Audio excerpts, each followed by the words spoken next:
میں امت کے حوالے سے لینا چاہتا ہوں، ہماری جو قوم ہے، ہمارے جو لوگ ہیں، ہمارے جو ناظرین ہیں، سامعین ہیں، ان لوگوں کے حوالے سے، کیونکہ ان کا بھی ایک بہت بڑا رول رہا ہے، ایک ہاتھ رہا ہے اس چیز میں، ان لوگوں کو پرموٹ کرنے میں، ان لوگوں کو آگے بڑھانے میں، ان لوگوں کو ممبروں پر اور تختوں پر فائز کرنے میں۔ جس طرح مثلاً آپ دیکھیے کہ اگر میں یا آپ اگر کوئی پازیٹیو یا محبت کا پیغام عام کر رہے ہیں، ممبر سے ہو چاہے سوشل پلیٹ فارم سے ہو، جس طرح آج ہو رہا ہے، تو ان لوگوں کو بالائے طاق رکھ دیا جاتا ہے، ان کی باتوں کو، ان کی آوازوں کو، یار یہ تو صوفی ہیں، یہ تو اصلاحی بیان کرتے ہیں، ان کا کیا ہے کبھی بھی، یہ اس نگاہ سے۔ لیکن اگر کوئی ممبر پر چڑھ کے اختلافانہ کوئی جملہ کہہ دے، یا کسی پہ لان و تان کر دے، کسی پہ گالی گلوچ کر دے، کسی اور مکتبہ فکر کو، چونکہ یہ ہوا ہے اور آج تک ہو رہا ہے، اب جا کر کچھ خاموشی اختیار کی ان لوگوں نے، تو اس طرح کی جو کارکردگی ہے، اس طرح کے جو کام ہیں، اس سے امت کو ایک بہت بڑا نقصان پہنچا ہے، اور امت کا رول اس میں یہ غلط رہا کہ انہوں نے ایسے لوگوں کو پرموٹ کر کر کے بلکہ یوں کہوں گا کہ خدا تو بنایا نہیں، اس سے کم بھی نہیں بنایا، معاذ اللہ۔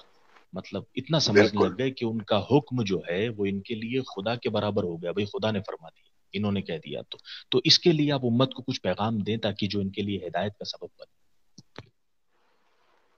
ہم لوگوں نے ایک مشاہدہ کیا ہے کہ جی اکثر چیزوں میں یہ حکم لگا کے پیچھے ہٹتے رہے ہیں۔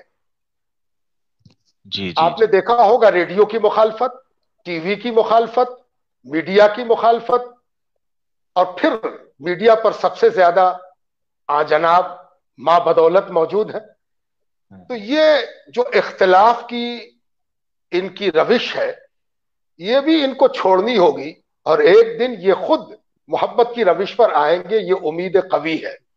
جو اب تک کا ان کا کہا جائے کہ سی آر ہے، ان کا جو سروس ریکارڈ ہے، وہ دیکھیں گے آپ، تو یہ ہمیشہ سے کسی چیز کی مخالفت کرتے ہیں، پھر اسی چیز میں نہاتے ہیں۔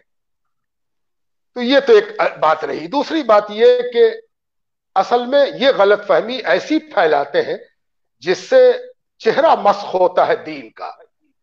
دین میں جہاں بھی تشدد کی بات یہ کرتے ہیں، یہ بھول جاتے ہیں کہ تشدد لنفس ہی ہے، تشدد لغیر ہی نہیں ہے۔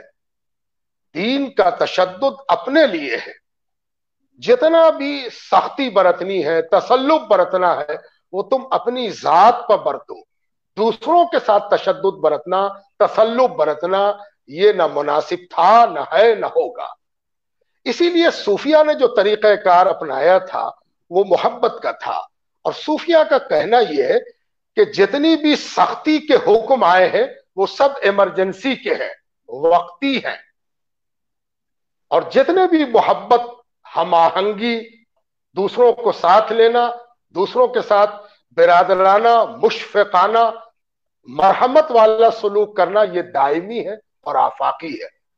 اسی لیے صوفیہ نے اس بات کی کوشش کی کہ دعوت بھی کامیاب ہوگی جب قریب کیا جائے، بغیر قریب کیے دعوت قبول نہیں ہو سکتی اور دعوت کامیاب نہیں ہو سکتی۔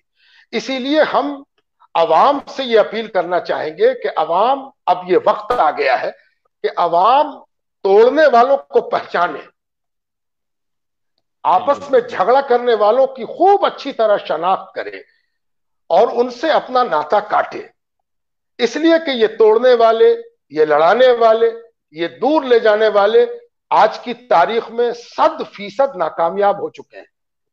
کامیاب آج بالکل محبت ہوئی ہے، اور محبت ہی کامیاب ہوگی۔ محبت واحد نسخہ ہے جو ہر مرض کا علاج ہے۔ محبت کے علاوہ کوئی دوسرا راستہ نہیں ہے۔ ہاں، دشمنوں سے بھی محبت، ہاں، مخالفوں سے بھی محبت۔ وما ارسلناک الا رحمت للعالمین ہمیں یہی سبحان سکھاتا ہے اللہ، سبحان اور ہمیں یہی بتاتا ہے کہ ہم محبت سے ہی سب کچھ جیتیں گے۔ میں ایک سیرت سے ایک گوشہ آپ کے سامنے رکھنا چاہتا ہوں کہ وہ لوگ اللہ۔ جو سرکار دو عالم، سید کل، عالم علم اولین و آخرین صلی اللہ علیہ وآلہ وسلم کے مخالف ہوئے، انہوں نے مخالفت میں سرکار دو عالم کو شاعر کہا، مجنون کہا، دیوانہ کہا، کاہن کہا، نعوذ باللہ من ذالک۔ لیکن ایک مثال بھی ایسی نہیں ہے کہ ظالم کہا ہو، صفاق کہا ہو، قاتل کہا ہو، غصور کہا ہو، متشدد کہا ہو، نہیں کہا۔